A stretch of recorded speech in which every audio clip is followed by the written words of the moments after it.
रमा और मदन का सच्चा प्रेम। एक बार की बात है, सोहनपुर गांव में रमा और मदन रहते थे। वह दोनों एक दूसरे से बहुत प्यार करते थे।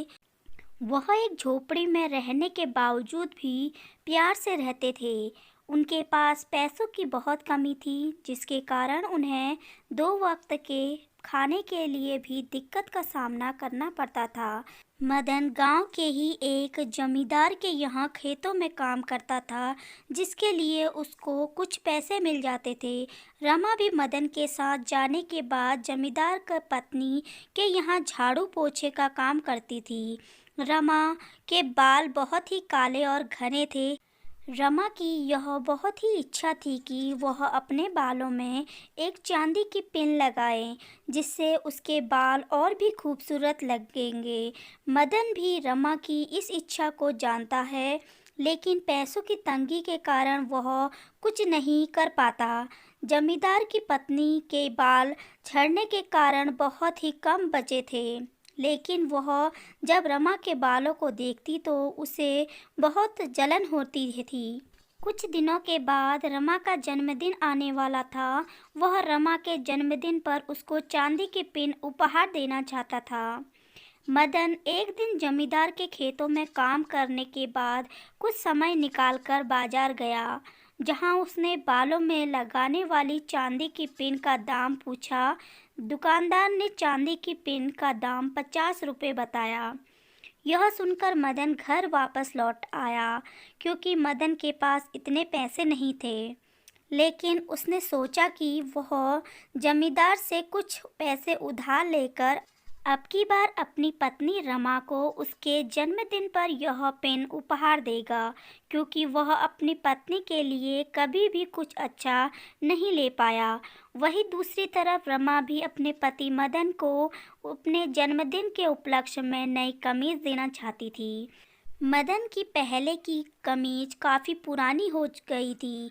रमा भी नई कमीज लाने के लिए जमींदार की पत्नी से उधार मांगने की सोच रही थी। अगले दिन मदन जमींदार के पास गया और 50 रुपये उधार देने के लिए जमींदार को कहा। जमींदार ने मदन को कहा कि वह उसको 50 रुपये उधार नहीं दे सकता। अगर उसे पैसे की ज़रूरत है तो पास के गांव में एक मेला लगा है, जिसमें वह पहलवानों के साथ लड़कर 50 रुपये कमा सकता है, क्योंकि उसका शरीर भी तंदुरुस्त है। रमा भी अगले दिन मदन के लिए जमींदार की पत्नी से उधार लेने चली गई। जमींदार की पत्नी रमा के बोली कि वह उधार नहीं देगी, वह तो केवल लेन देन का काम करती है।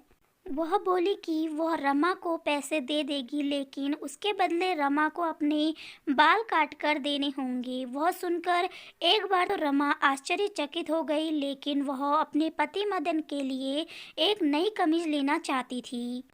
अब वह दिन भी आ गया जिस दिन रमा का जन्मदिन था। उस दिन रमा ने अपने बाल काटकर जमींदार की पत्नी को दे दिए और इसके बदले में उसे कुछ पैसे मिले, जिससे उसने मदन के लिए एक नई कमीज ले ली। वहीं मदन भी रमा को बिना बताए दूसरे गांव में जाकर पहलवानों से लड़ा और कुश्ती में मिले हुए पैसों को रमा के लिए चांदी की क्लिप लेकर आ गया। लेकिन उसके शरीर में पहलवानों से लड़ने के कारण जगह जगह पर घाव हो चुके थे, जिससे उसका शरीर बहुत दर्द कर रहा था। जब वह घर पहुंचा तो रमा ने अपना सर साड़ी से ढक रखा था। मदन ने रमा को वह चांदी की पिन देते हुए बोला कि तुमको चांदी की पिन को अपने बालों में लगाने की बड़ी इच्छा थी, आज यह पिन अपने सुंदर बालों में लगा लो। तभी एक हवा का झोंका आया और साड़ी का पल्लू रमा के सिर से नीचे गिर गया, जिसे देखकर मदन दंग रह गया। तभी रमा ने भी इस नई कमीज के देते हुए सारी बात बताई, जिससे दोनों को उपहार के लिए एक दूसरे का त्याग का पता लगा। रमा और मदन एक दूसरे से बहुत प्यार करते थे, जिसके लिए रमा ने अपने बालों की परवाह नहीं की और मदन ने रमा के चांदी की पिन के लिए अपने शरीर को ही दांव पर लगा दिया। इसके बाद रमा और मदन का प्यार और भी गहरा हो गया।